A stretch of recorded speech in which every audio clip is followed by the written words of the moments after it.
Aktris senior sekaligus mantan anggota DPR RI Marissa Haque telah berpulang.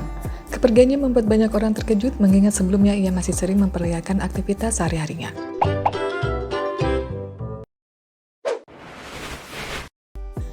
Dalam unggahan Instagram story miliknya, Marissa Haque sempat membagikan video bersama salah seorang temannya. Dia juga masih sempat menunjukkan undangan dari Kedutaan Besar Uzbekistan. Namun tak ada yang bisa mengetahui kapan ajal menyebut.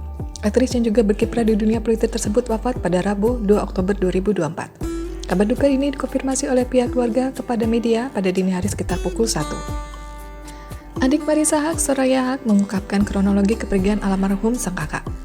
Menurut keterangan suami Marissa, Ikang Fauji, istrinya meninggal secara mendadak tanpa gejala penyakit apapun. Marissa juga tidak mengeluhkan apapun sebelum mengembuskan napas terakhir. Tiba-tiba saja Marissa tak sadarkan diri di rumahnya. Keluarga langsung membawa Marissa ke rumah sakit Premier Bintaro untuk memastikan kondisinya. Belum diketahui apa penyebab kematian Marissa Haque. Meski begitu, di hari-hari terakhirnya, Marissa tampak dalam keadaan sehat dan bugar. Menurut informasi, pada malam sebelum wafat, ia masih terlihat bahagia dan menghabiskan waktu bersama teman-temannya. Hal ini semakin menambah rasa kehilangan bagi keluarga dan para penggemar. Kasus meninggal secara mendadak kerap terjadi di banyak situasi. Bahkan orang yang terlihat sehat dan bugar pun ada yang meninggal mendadak. Apa penyebabnya? Spesialis jantung dan pembuluh darah Dr. Bambang Dwi Putra SPJP menyebut kematian mendadak paling sering disebabkan oleh penyakit jantung. Kondisi meninggal mendadak akibat penyakit jantung biasanya dipicu henti jantung.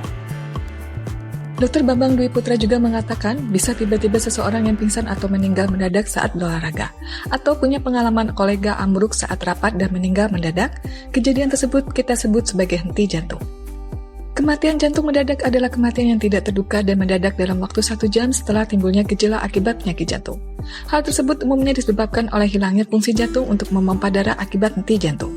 Apabila jantung berhenti bekerja, seluruh aliran darah yang mensuplai tubuh akan tidak berfungsi dan memicu kematian. Henti jantung bisa disebabkan oleh irama jantung yang mempengaruhi pompa jantung kita. Proses ini bisa terjadi di mana saja, di rumah sakit atau di luar rumah sakit. Bisa saat olahraga, di kantor, jalan raya, saat kecelakaan. Untuk itu penting bagi masyarakat mengetahui cara melakukan bantuan hidup dasar. Pertolongan pertama ini bertujuan menjaga aliran darah tetap aktif selama henti jantung. Risiko kematian mendadak akibat penyakit jantung meningkat seiring usia. Berdasarkan data OHCA, Yayasan Jantung Singapura, lebih dari 3.000 orang mengidap henti jantung mendadak setiap tahunnya. Menilik dari kesehatan Marissa Haque yang terlihat sehat dan bugar, tidak terhindar dari henti jantung yang berujung kematian.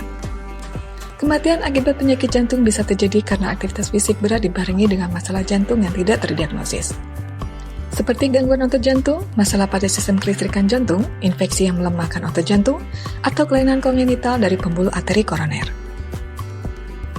Sosok Marissa Haque akan selalu dikenang oleh keluarga dan penggemarnya sebagai pribadi yang penuh inspirasi dan dedikasi. Sementara itu, rumah duka berada di kawasan perumahan Pelangi Bintaro, tepatnya di Jalan WR Supratman nomor 9, Tangerang Selatan. Semoga almarhumah diampuni segala dosanya, diterima segala amal ibadahnya, dan berpulang dengan husnul khotimah, serta ditempatkan di tempat terbaik di sisi Allah Subhanahu wa Ta'ala.